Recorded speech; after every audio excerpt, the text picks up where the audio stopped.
Kapag pumasok kayo sa buhay ng isang tao, may anak na ito. Alam mo na yung tatawag natin na instant father, instant mother. So dapat alam mo ang responsibilidad mo. Hindi yung bibilangan mo siya, pupintahan mo siya ng binigay mo sa kanya. Wala na nga ako natira dito, bigay ako nagbigay sa'yo. Bakit? Sinabi ko ba pumasok ka sa buhay ko at magbigay ka ng magbigay sa akin dito? Kurbat na reason na papasok ka sa buhay ng isang tao na hindi mo kaya ang responsibilidad mo. Di ba? Pumasok ka sa buhay niya para ana-anaon lang siya. Hi!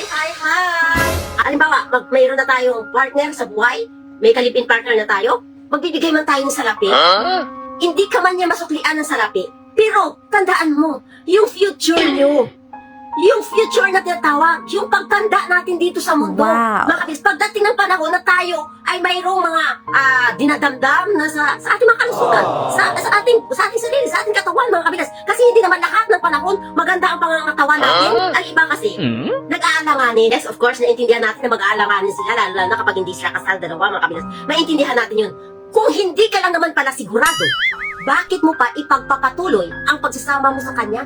Bakit mo ipagpapatuloy ang relasyon mo sa kanya kung hindi ka man lang sigurado sa future mo sa kanya, mga kabilas?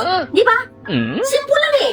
Kung hindi ka mag-isip ba, hindi ka, maging practical ka. Bilyon ang tao sa mundo para manatili ka sa tao may responsibilidad na. Dapat paghandaan mo, handa ka.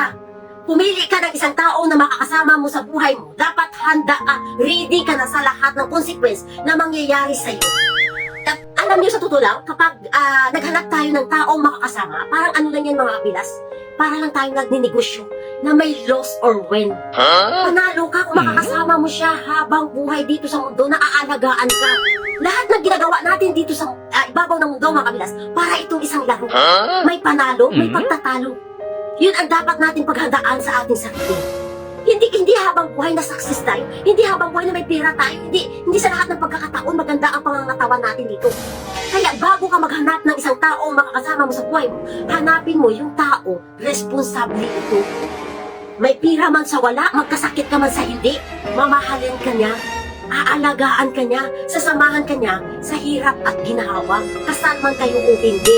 Kaya kung ako sa inyo, kapag naghanap kayo ng single mother, alamin niyo muna ang responsibilidad niyo sa kanya bago kayo magsisi sa huli na hindi niyo pala kaya. Di ba, mga kabilas? Tapos, isusumbat mo sa babae? Hindi ka man yan lalaki. Bakit ako magpapakain? Di ba may ganun lalaki, mga kabilas? Hindi naman akong tatay ang tatay nga yan, hindi nagbibigay ng sustinto eh. Bakit ako maghihirap dyan? Og ka pala eh. Gunggong ka pala eh. Bakit pumasok ka sa buhay ng babae na hindi mo pala kaya ang responsibilidad mo bilang ama sa kinakasama mo na alam mo naman na pagdating mo sa buhay niya may anak na siya. Gunggong! Kasi alam nyo, kapag live-in partner kayo, even though na hindi kayo kasal dalawa, pagdating ng araw, nagkasakit ka, sino mag-aalaga sa'yo? Di ba yung kinakasama mo? Di ba? Sino yung mag-aalaga sa inyo kapag ikaw, ang kalipin partner mo, nagkasakit? Ikaw, nagkasakit ka, sino mag-aalaga sa'yo? Pamilya mo, hindi. Ang mag-aalaga sa'yo, yung tinuturing mong asawa.